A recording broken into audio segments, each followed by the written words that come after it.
Hey, sixth grade Bobcats, Mr. Flato here, coming back at you for another week of Bob lessons. I hope everybody's coming off a great weekend and is ready to rock and roll and be Bob this week.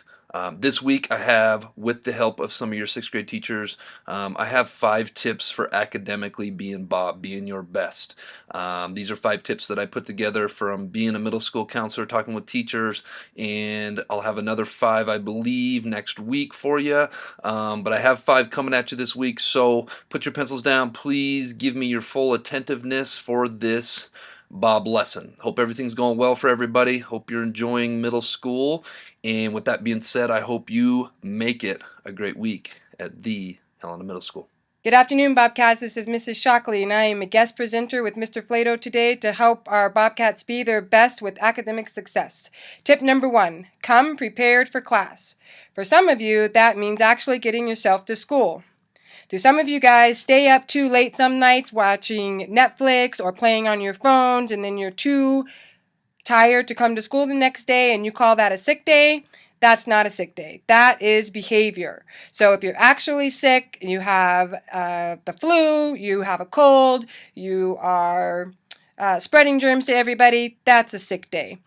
And we want you to stay home for that. But if you're not sick, it's your job to get to school because school is your job. You need to come with assigned homework and your projects completed. Don't be trying to fill in those homework assignments when you're walking in the door and you got a few minutes to try to complete your homework. Try to get that stuff done before you come to school. And then coming in focused with outside issues, remaining outside. Get your mindset right and make sure that you are focused on school.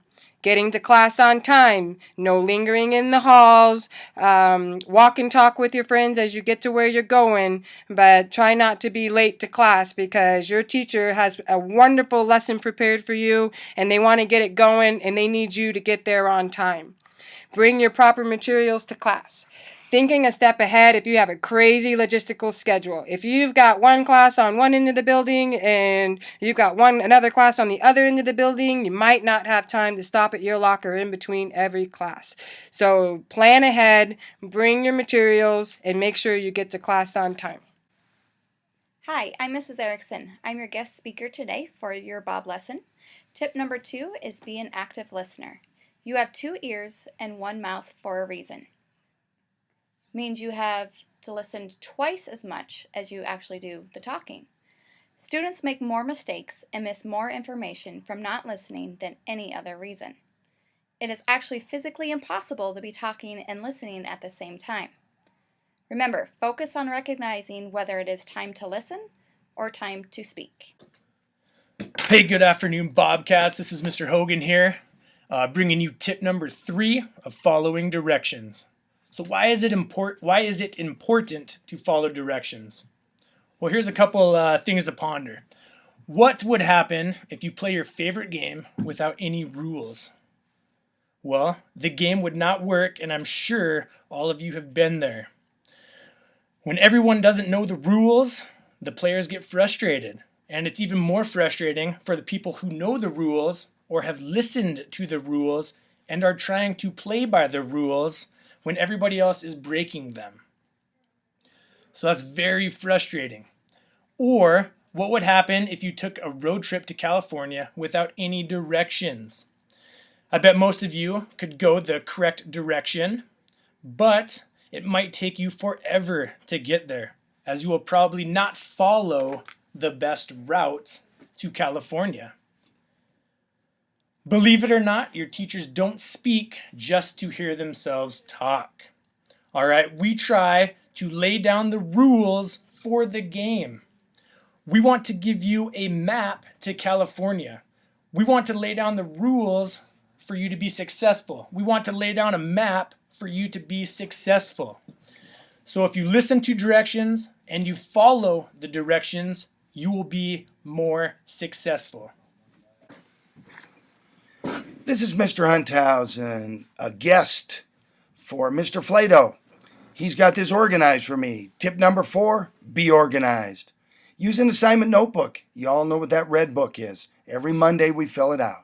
Write down assignments as soon as they are assigned, along with due dates and instructions. Do not save homework for the last minute. Procrastination is not good. Don't let that lazy bone take over. My kids know what that is. Today is 10/6/16, and you are viewing this lesson next week, Monday or Tuesday. As I said, Mr. Flato is super organized. Keep your lockers neat, tidy, and organized. The locker on the left looks pretty organized. The locker on the right, I see far too many of those as I walk down the hall. Now, I carry a black bag with me home every day, and sometimes I forget what I have to do that night. I just remember I have something to do, so I unload it. I unload parts of it, and I get reminded of what I need to do. So whatever works for you, stay organized, be organized. Perfect. That's better. I like that one. It's short. It's short. Well, it's just... All right, Mr. Flato back here. Thank you, 6th grade teachers, for helping me out. Here is tip number 5. Do all of your work. Missing work and not doing work is the biggest thing I see in middle school that drags students down. So I did a little side-by-side scenario here to help you guys understand it. Let's pretend that we have two students. Student number 1 on the left, student number 2 on the right. Student number 1 and 2 do the exact same on 1, 2, 3, 4, 5, 6, 7. 6 out of the 7 assignments, except for one. Assignment number 3, student number 2 did not do. The difference between these two students at the maybe midterm or whenever this is a 93% and a 79%. That's the difference between an A and a C.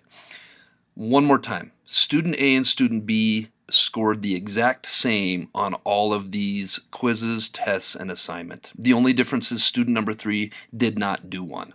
That was the difference between an A and a C. Imagine you start adding up these zeros, they start adding up, and they will tank your grade so quickly. Another thing I heard from students a lot is, I did it, but I just didn't turn it in.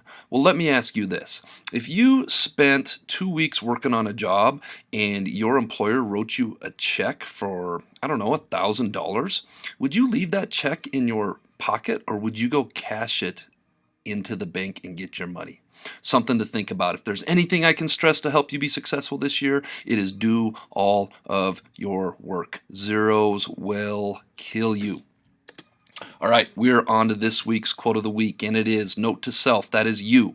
You got to do this for you, not for anybody else. Do it for your parents, do it for your family, of course, but do it for you. This is for you. This isn't about anybody else. Live for you, honor you, never lose sight of that. This is your life. You only get one life.